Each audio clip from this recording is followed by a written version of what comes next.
What's going on, gamers? Today we're back with Diofield Chronicles. What I'm going to be covering is formations and why I believe you should be using them and why some are ridiculously powerful and make the game a lot easier. So if that interests you, then stay tuned. That's coming up next.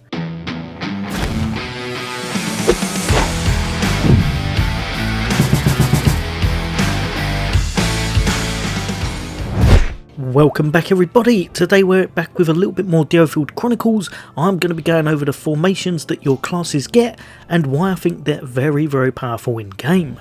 I've seen a lot of people completely leaving these alone, just opting for the more powerful skills, which is pretty much understandable, but these are definitely not worth overlooking.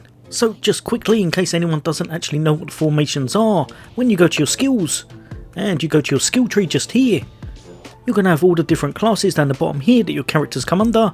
For example, the soldier class, then we've got the magicka, then we've got the long range, I believe they're called long shots, and then we've got the cavaliers. So currently in game there's 4 different classes. Every single time you unlock their very first one on their skill tree, that's going to be their formation skill. So if I click this, I now have a formation for any single person that comes under that class, so the cavalier class. Every single unit that's a cavalier now will have that on them as standard. Obviously if you want to upgrade them, that will definitely work in your favour. As long as it's one that you plan on using, it's well worth doing. So for example with this one, I would put it all the way up, and it's going to give me all of those for every single one of those characters in that class. So if I was using Frederick a lot, and I wanted to be using the mounted charge very often, I'm now going to have upgraded it to max. I'll get the formation skill at level 1, 100% chance of giving delay at level 2, reduces cooldown time by 20% at 3, and increases skill damage by 30% at level 4. Over to the magickas, and we've got one that's going to heal everyone. That's the convalescent circle. Fully upgraded, so if I pop this up to all the way, it's now going to give me increased recovery amount by 20%, expands the target area by 25%, and a chance of giving might to allies. Might is nice as there's a few ways to get it, but this is one of the easier ways and it's going to up your damage. Jumping over to the soldier class, and if we take a little look at their formation, we've got shield wall. This is going to affect a barrier of shields and inflict provoke. Provoke is absolutely amazing in this game if you've got a tanky character. At level 1 it's going to acquire the formation skill, then it's going to give you discipline plus 30%, which means I believe it's how long it actually lasts, so it's going to last for a longer duration. This lasts for a long time, so that's absolutely perfect. At level 3 it's going to give you 100% chance of giving delay to the enemies, and at level 4 the best thing about it, it's going to pull all enemies towards you when activating the effects. Perfect if you want to chain it up with other area effects, or if you just want people close together in order to hit them with some other damage type. Last but definitely not least, we've gone over to the long shots, and now we've got this, which gives us 100% chance of giving weakness, increased skill damage by 20%, and increased skill range by 25%. Right, what I'm going to do, I'm going to jump over to a little battle, show you what these are all about, and why some of them are truly powerful, and which ones are the best. Right, so here we've got one of each class. I'm going to start it off with this one just here, first on the list, Shield Wall.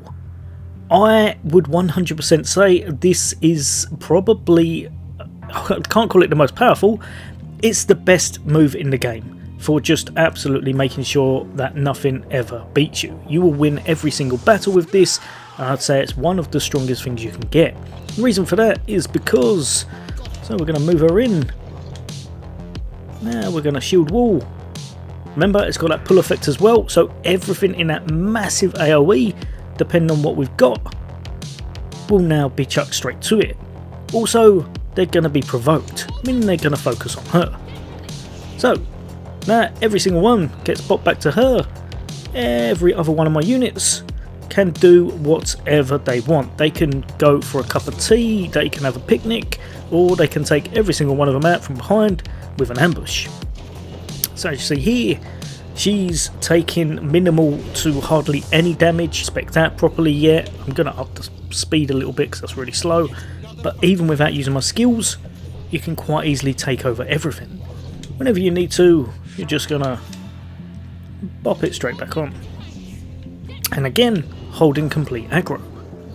Right, so here we have quite an average sized mob. I'm going to set myself up by using my shield wall again, Like I said, this is just the best skill in the game. I don't care, it does no damage, it doesn't need to. It means that everything else massacres entire armies. Now, we're going to go into this right here. I would say the very best for damage of the formation types, and just great for suppressing cover. It does so much damage, it does a lot more than you think, but you want to be able to capture everything in that big old long line there in order to get the most out of it. But I'm going to show you exactly how long this lasts for and why I think it's so good. So you think even in this it's not as many enemies I've caught over 8 enemies in this before, but even with this we've got 4 enemies in there. I'm going to activate it. I'm going to put the speed down a little bit so you can see. So 2 times, 3 times, 4 times, 5 added lines of actual damage. How much is it doing each? 600 or something? You're probably going to be doing about 8,000, 9,000, 10,000, depending on how you're set up. You can quite easily just massacre everything, and whilst you're doing that you could be activating some of your other skills. So for me, I'd say that one's an amazing formation to have, but not quite as good as what I said, the tanky version right there. The shield wall is number 1 in my pick, but Fantail is a close second. So jumping over from our archers, now we're going to go over to a little bit of magickas. This one gets Convalescent Circle. Heal all allies in the target area within the skill is active and fill up the rescue gauge, so it's going to pick people up if you need it, and it's going to increase recovery amount by 20% extra, expand by 25%, and 100% chance of giving might to allies. Right, so this time we're going to hop over here. I'm now going to, like I said, I use this constantly, I just think it's too good.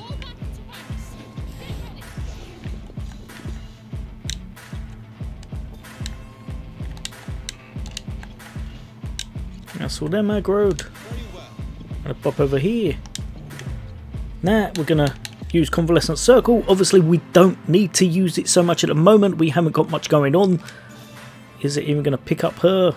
Yeah, so it's going to heal her within that effect. It's quite a large radius, but the main thing is going to give us might.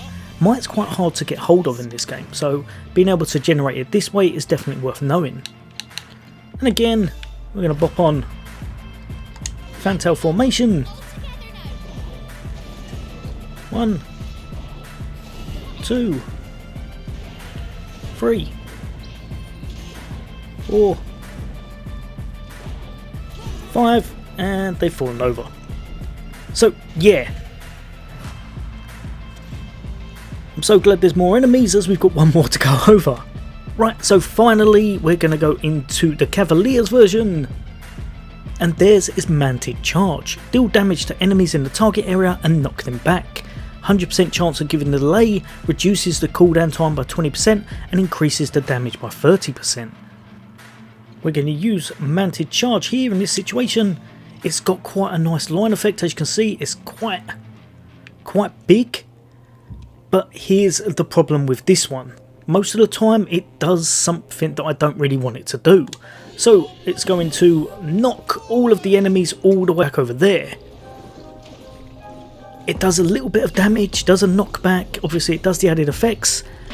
Out of every single one of the formations, it would be the one I almost definitely never use, unless... no, I can't think of a reason to use this as opposed to a lot of the other formations, also as opposed to other skills.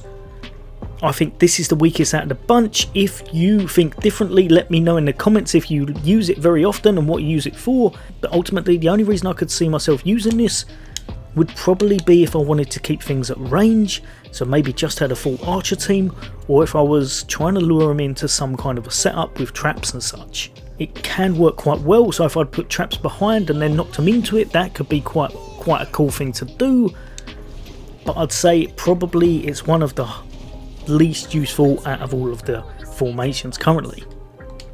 Right, let me know in the comments what you think. Like I said, this one right here, soldier class formation, shield wall, definitely best. Then it's probably your Fantail for your damage, and after that you've probably got your Convalescent Circle, great for pickups, great for giving yourself a little bit of when I'm on the right one, a little bit of extra damage with your might to allies, and obviously it's got that healing going on.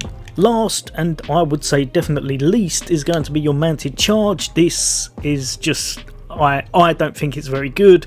I would definitely have said they should put something else in place, but maybe it's just my playstyle. But yeah, as always, let me know in the comments. For all things gaming, for all things Xbox. Take care. I'll see you on the next day.